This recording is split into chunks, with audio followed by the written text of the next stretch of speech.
오직 말씀하시니가 그에게 이르시되 너는 내 아들이니 내가 오늘 너를 낳았다 하셨고, 또한 이와 같이 다른 데서 말씀하시되 네가 영원히 멜기세덱의 반차를 따르는 제사장이라 하셨으니,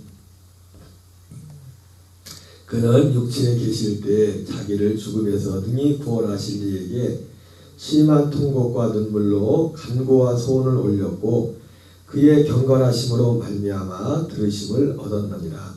그가 아들이시면서도 받으신 고난으로 순종함을 배워서 온전하게 되셨은즉 자기에게 순종하는 모든 자에게 영원한 구원의 근원이 되시고 하나님께 멜기세덱의 반차를 따른 대제사장이라 칭하심을 받으셨느니라. 멜기세덱에 관하여는 우리가 할 말이 많으나 너희가 듣는 것이 둔함으로 설명하기 어려우니라. 때가 오래되었으므로 너희가 마땅히 선생이 되었을 터인데 너희가 다시 하나님의 말씀의 초보에 대하여 누구에게 가르침을 받아야 할 처지이니 단단한 음식은 못 먹고 젖이나 먹어야 할 자가 되었도다. 이는 젖을 먹는 자마다 어린아이니 의의 말씀을 경하지 못한 자요, 단단한 음식은 장성한 자의 것이니 그들은 지각을 사용함으로 연단을 받아 선악을 분별하는 자들이니라. 아멘. 할렐루야. 오늘은 계속해서 히브리서 5장 5절부터 14절까지 본문의 말씀을 중심으로 멜기세덱의 반차를 따르는 대제사장, 멜기세덱의 반차를 따르는 대제사장이라는 제목으로 하나님의 말씀을 전하도록 하겠습니다.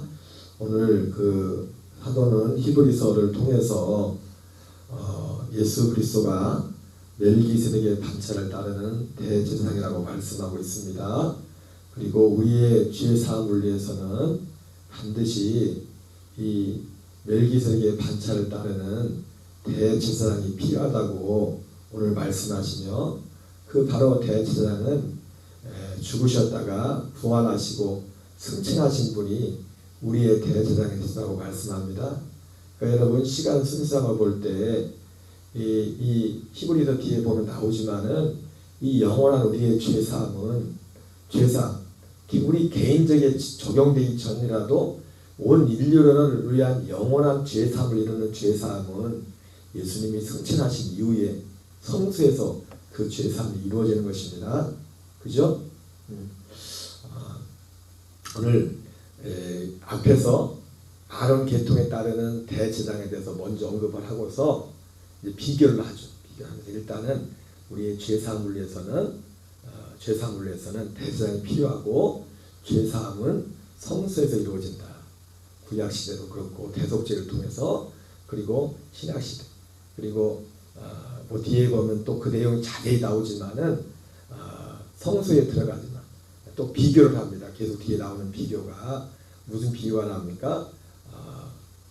서로 성소도 들어가되 손으로 짓지 아니하는 성소, 손으로 지은 성소와 손으로 짓지 아니하는 성소.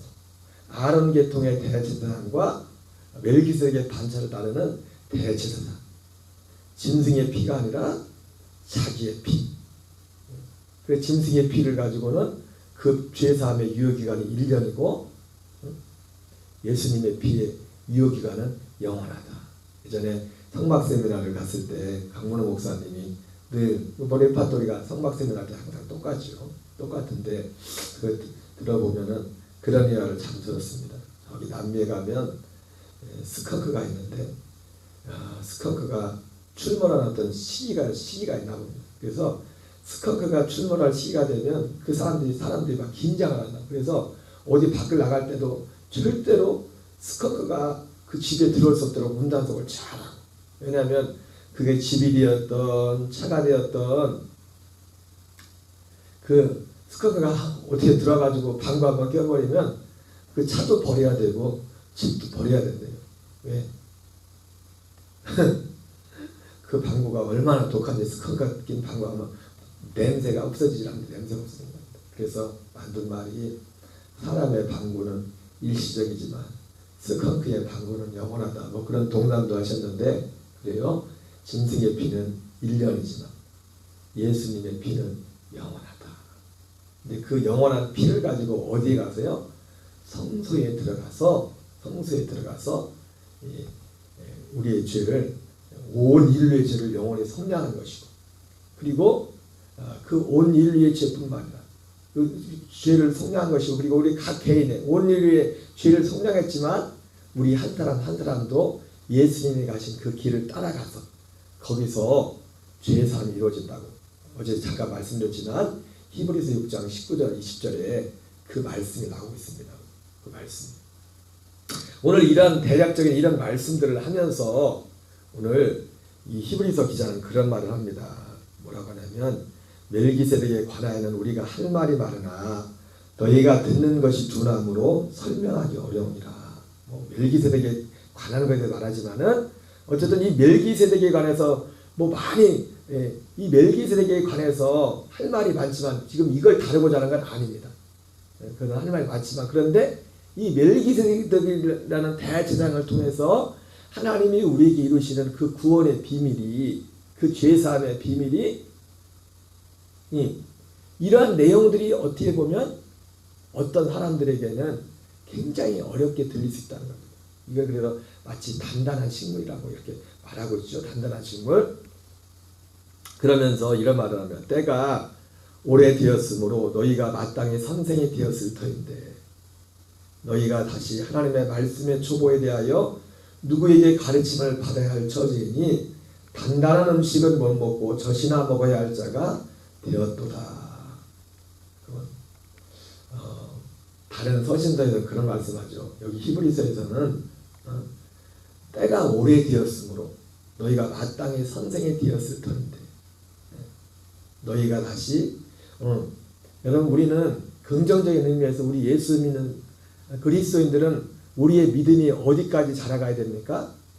선생되는 자리까지 자라가야 돼요. 어제 말씀드렸지만 하나님 나라의 기준은 저 사람이 구원의 기준은 저 사람이 목사냐 성도냐 거기에 두지 않습니다. 우리가 이 땅에 있는 동안에 하나님이 육을 입고 있는 동안에 우리가 하나님의 교회를 세우는 데서 어떤 하나의 어떤 역할로서 우리를 세워주고 그걸 존중하는 것이지 목사 구원하는 기준 따로 성도 구원하는 기준이 따로 있는 게 아니에요. 제가 엊그제도 말씀드렸지만 저도 솔직히 목사지만 제가 볼 때 외적 여러 가지로 볼 때 목회자보다 더 훌륭한 더 신실한 성도가 있을 수 있고 또 목회자 입장에서 볼 때 목회자보다 성도보다도 더 못한 목회자가 있을 수 있어요. 그러나 어제 말씀드렸죠. 그럼에도 불구하고 예수 그리스도의 이름으로 세워진 이러한 우리의 어떤 직분과 이런 것을 존중을 해야 된다고. 왜냐하면 이것이 하나님께서 세워놓기 때문에. 그래서 그 다윗도 그렇고 그리고 다윗의 사무엘의 그 어머니 한나 같은 경우도 엘리가 그렇게 형편없는 그런 영적인 상태에 있었지만 그 제사장의 권위를 인정했던 것처럼 바울이 예루살렘에 가서 전교행을 마치고 전도하다가 어떻게 됩니까? 전도하다가 이제 그가 뭔 실수가 논쟁하는 가운데 대제사장에 대해서 어떤 비난조로 말을 했습니다. 근데 옆에 있던 사람이 아브라함 바울한테 불러줘. 이 사람 당신 지금 대제사장한테 그게 무슨 말이냐? 어떻게 보면 그때 당시 대제사장은 예수 그리스도를 부인하고 어떻게 보면 신앙적 영적으로 보면 껍데기 같은 사람. 그럼에도 불구하고 바울이 그 말을 듣자마자 뭐라 합니까? 내가 몰랐다. 그러면서 뭐라 합니까? 대저 하나님의 관원을 비방하지 말라고 했다. 그러면 그 말씀 인용하면서 사과하는 바울의 모습을 우리가 볼 수 있습니다. 자, 그럼에도 불구하고 오늘 이 히브리서 기자는 우리를 향해서 너희가 신앙이 오래됐으면 하나님이 우리에게 원하는 건 뭡니까? 옛날에 우카노 목사님이 제자훈련을 할 때 그 제자훈련의 그 구호가 그랬죠. 배우든지 가르치든지. 배우는 자리에 있든지 가르치는 자리에 있어라. 이렇게. 그러니까 배우는 자리에 있으라는 것은 그 말의 숨은 뜻은 뭡니까? 다른 말로는 당신도 가르치는 자리에까지 서라. 물론 성경에서는 그러면서도 그런 말을 하죠. 너희는 웬만하면 선생이 되려 하지 말아라. 이런 말을 합니다. 그러니까 이 말씀 속에는 이 서로 상반된 말씀까지만 사실은 하나의 마음의 중심이 들어있어요. 무슨 말이냐? 하나님은 우리 모든 사람이 정말 하나님의 아들이 되었다면, 자녀가 되었다면 다 선생의 자리에 가길 원해요. 그런데 선생의 자리에 간다면 내가 선생하겠다고 해서 선생의 자리에 갈 수 있는 게 아니죠. 근데 그 다른 서신들은 될 수 있으면 너희는 선생이 되지 말라고 해요. 왜? 선생된 자는 심판이 더 크기 때문에. 근데 이게 충돌하는 말씀 같지만 충돌하는 말씀이 아니에요. 뭐냐? 오늘 이 말씀하는 것처럼 때가 오래되었으면 너희가 마땅히 선생이 되었을 터인데, 선생이 될 만한 자격이 아닌데 선생의 자리에 있으면 심판이 있다는 심판이. 그래서 될 수 있으면 선생이 되지 말라는 거예요. 그러나 원래 하나님의 뜻은 뭡니까? 우리의 믿음이 꼭 우리가 어떤 직분으로서 목사가 되고 그게 되지 않을지라도, 여러분 꼭 목회자가 되고 뭐 어떤 직분이 있어야 꼭 영향력을 또 많이 미치는 것도 아닙니다. 제가 참 순진한 생각했지만은 목회자가 되었던 가장 기본적인, 내가 목사가 되어야겠다고 예수 믿고 나서 제가 주님을 영접하고 나서 2년이 채 되지 않아서 1년, 2년 지나서 그것도 믿지 않다가 예수 믿고서 목회자가 되겠다는, 누가 뭐 하라고 해서 한 것도 아니고 내 마음에 그런 소원이 생기고 그런 결심을 했던 이유도 딱 하나입니다. 목회자가 되면 복음을 전하려면, 이 좋으신 예수님을 전하려면 목사가 돼야 되겠구나, 그런 생각을 했지. 근데 물론 뭐 틀린 말은 아니지만은, 그러나 꼭 목사가 돼야 복음을 전하는 건 아니거든요. 목사가. 그리고 지금 돌이켜보지만 어떻게 보면 목사가 되어서 올바른 복음을 전하지 못하는 차라리 목사가 되지 않는 것이 더 중요해요. 오히려 더 나아요. 그러니까 여기에서는 너희가 하나님이 원하는 것이 우리가 선생된 그런 자리까지 가기를 모든 사람이 원하지만은, 여기서 말하는 선생된 자리는 마치 방금 말씀드린 것처럼 그런 어떤 자리로서의 선생을 말하는 건 아니에요. 그러나 그러니까 진짜 선생은 누가 선생이 되어야 돼요? 이런 신앙적으로 이런 선생된 자리에 된 사람들이 선생이 돼야 돼요. 선생이. 그런데 그렇지 못한 경우가 많이 있기 때문에 다른 서신서에서는 될 수 있으면 선생이 되지 말라고 그렇게 말하는 겁니다. 어쨌든 주님은 너희가 마땅히 선생이 되었을 터인데, 너희가 다시 하나님의 말씀의 초보에 대하여 누구의 가르침을 받아야 할 처지이니 단단한 음식을 못 먹고 젖이나 먹어야 할 자가 되었도다. 누가 선생이 되어야 되느냐? 젖이나 먹어야 될지 내가 이렇게 말하는데, 단단한 음식을 먹을 수 있는 그 자리까지 있는 사람은, 물론 그 사람은 처음에 젖부터 먹었죠. 젖을 먹는 과정이 있었겠죠. 그죠? 여러분, 처음부터 단단한 음식을 먹는 건 아닙니다. 그러나 젖을 먹는 과정을 통해서 그 다음에 단단한 음식을, 우리 육신도 그렇지 않습니까? 사람 자라면서 처음에는 어머니의 젖을 먹지만 자라면서 단단한 음식을 먹잖아요. 그죠? 그러니까 우리가 정상적인 신앙을 가지고 있다면 시간이 지나면 단단한 음식을 먹는 자리까지 가야 돼요. 이게 정상이에요. 그러면 단단한 음식이 뭡니까? 이는 젖을 먹는 자마다 어린아이니 의의 말씀을 경험하지 못한 자요. 오늘 5장 13절을 말씀하면 의의 말씀, 바로 의의 말씀이 단단한 음식. 의의 말씀. 그리고 이 의의 말씀은 결국 뭡니까? 우리로 하여금 의가 되어 살게 하는 겁니다. 의가 되어서.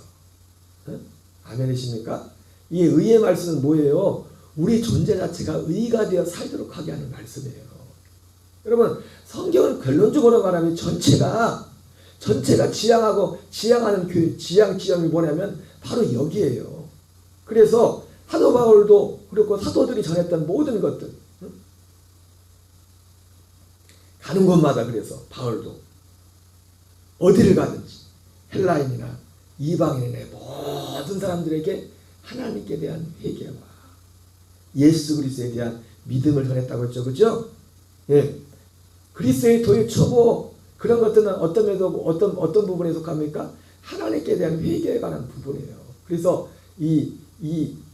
젖을 먹는 여기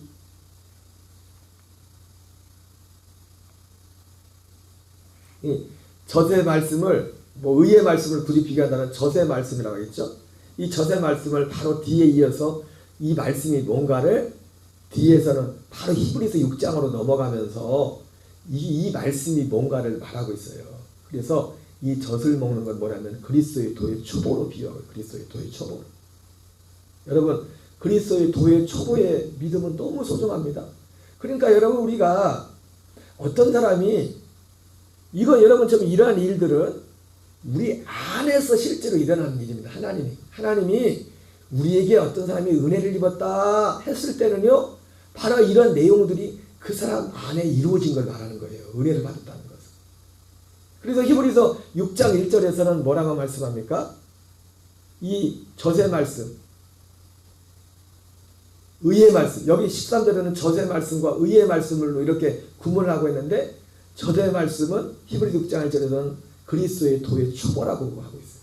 비교하고 있습니다. 그리고 의의 말씀은 뭡니까? 완전한 데라고 했어요. 완전한 데라 갈지니라. 그리고 사도 바울이 전한 그 표현을 말한다면 여러분 우리의 믿음의 기록은 딱 두 가지가 분명히 서야 돼요. 어떤 사람이 믿음이 있냐 없냐를 볼 때 이 두 가지가 채워졌나를 봐야 된다고요. 하나님께 대한 회개가 분명히 이루어졌나, 예수 그리스도에 대한 믿음이 저 사람이 분명히 세워졌나. 궁극적으로 예수 그리스도에 대한 이 믿음의 열매는 결국 뭡니까? 무엇을 나타납니까? 의의 말씀으로 표현되는 것이 우리가 의가 되어 살도록 하게 하는 열매를 맺게 하는 겁니다. 아멘이십니까? 이것이 성경의 말씀이에요. 성경의 말씀. 의의 말씀을 경험하지 못한 자요 단단한 음식은 장성한 자의 것이니 그들은 지각을 사용함으로 연단을 받아 선악을 분별하는 자들입니다. 여러분 제가 전하는 말씀이 굉장히 집중을 요구하고 지각을 사용해야 되죠. 그죠? 그러죠? 그냥 듣고 그냥 한번 지나가야 되는 말씀이 아니에요. 그리고 매일매일 듣고 이 진리가 우리 안에 분명히 확보해야 되고 이 진리 안에 살아야 된다고. 이것이 의의 말씀의 특징이 뭐냐면 지각을 사용함으로 연단을 받아 선악을 분별한다. 우리의 어떤 지적인 능력, 이런 이 말씀에 대한 이것이 우리가 오늘 성경에 왔던 이 완전한데 이 안에서 사는 데 있어서 대단히 중요한 것임을 말씀하고 있습니다. 그러니까 오늘 히브리서에서 말씀하시는 히브리서뿐만 아니라 사실은요 성경 전체 서신서는요 서신서 전체는 사실은 단단한 음식이에요. 단단한 음식. 의의 말씀. 그리고 우리의 구원에 대해서도 단순히 단편적인 지식을 말하는 게 아니라 우리 안에 이루어지는 그 구원의 실체를 너무나 분명하게 하나님이 이 성경을 사도들을 통해서 우리에게 보여주고 있는 것입니다. 제가 어제 새벽 예배를 마치면서 이 히브리서와 이 서신서에 나와 있는 이걸 종합해서 하나님이 우리에게 이루어진 그 구원의 모양을 이렇게 한번 정리를 해봤어요. 어떻게 내 안에 내가 하나님의 아들이었다면 보이지 않는 내 안에서 어떤 일이 일어난 것인가. 히브리서를 중심으로 또 사도 바울이 쓴 서신서를 중심으로 문장을 만들어봤습니다. 이렇게 문장을 만들어봤어요. 죄인된 아무개는 번제단에서 제물 대신 예수님과 함께 죽었고 대제사장 대신 예수님의 인도를 따라 성소에 들어가서 그의 피로 영원한 죄사함을 받고, 성소에 들어간 건 또 뭐가 들어갔어요? 그러니까 번제단에서는 우리의 육체가 옛사람이 죽는 겁니다. 로마서 6장 6절표로 말하면 죄의 몸이 죽는 거죠. 로마서 7장 4절표로 말하면 6장 4절표로 말하면 옛사람이 죽는 것이고, 로마서 7장 4절표로 말하면 율법에 대하여 죽임을 당하는 것입니다. 그리고 히브리서 2장 19절 표현을 말하면 이제 그 육체가 죽은 이후에 우리의 혼이 성소로 들어갔어. 예수님이 먼저 들어가신 그 하나님의 성소로 들어가서 거기서 짐승의 피가 아니라 영원한 자기 피로 성량을 받는다고 했습니다. 그래서 성소에 들어가서 그의 피로 영원한 죄사함을 받고 아브라함과 이삭과 야곱이 끝으로 기다렸던 약속의 자손. 이 약속의 자손은 다른 말로 씨라고 되어 있습니다. 다 우리 개역개정 번역에서 밑에 보면은 항상 이 자손이라는 우리 이 번역에는 자손이라고 되어 있지만은 거기에 이 참고로 해가지고 자손과 씨가 똑같다고 했어요. 약속의 자손. 그 약속의 자손이 누굽니까? 약속의 씨가 그리스도입니다. 로마서 3장에 갈라디아 3장에서도 그리스도가 약속의 자손이라고 말씀하고 있죠. 어떤 약속의 자손?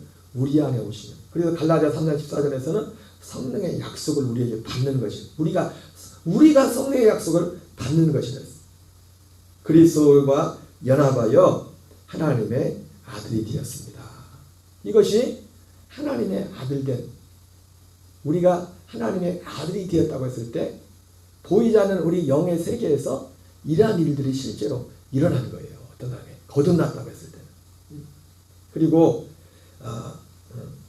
특별히 히브리서에서는 이 죄사함 받는 부분을 죄사함이 이렇게 죄사함이 이루어지고 죄사함이 끝이 아니라 이 죄사함은 약속의 중보라고 약속의 중보. 히브리서 9장 15절에 여러분 엊그제 말씀드렸지만 히브리서는 5장부터 거의 10장까지가 그 대제사장을 중심으로 대제사장을 통해서 이루시는 죄사함을 중심으로 죄사함에 대해서 많은 부분을 할애하고 있습니다. 그러면서 후반부에 가면서 뭐라고 합니까? 이 죄사함은 그리고 이 죄사함이 성소에서 이루어지는데 이 죄사함은 하나님이 약속하신 구원의 완성이 아니라 우리를 향하신 구원의 완성이 아니라 그러니까 여러분 에베소서 2장에서 사도 바울이 말했던 믿음으로 말미암아 구원을 받았다고 했을 때는 바로 제가 방금 앞에서 말씀드렸던 이 문장이 그 사람에게 이루어진 거예요. 그게 구원을 받은 거라고요. 그게 구원을 받은 거라고. 그러면서 그 많은 부분을 죄사함을 이루는 성소에서 죄사함을 이루는 대전통에서 죄사함을 이루는 그 부분을 하려면서 히브리서 9장 15절에서 사도가 뭐라 합니까? 그러므로 이 죄사함, 이 대제사장 있는 이 죄사함 속죄를 위한 거거든요.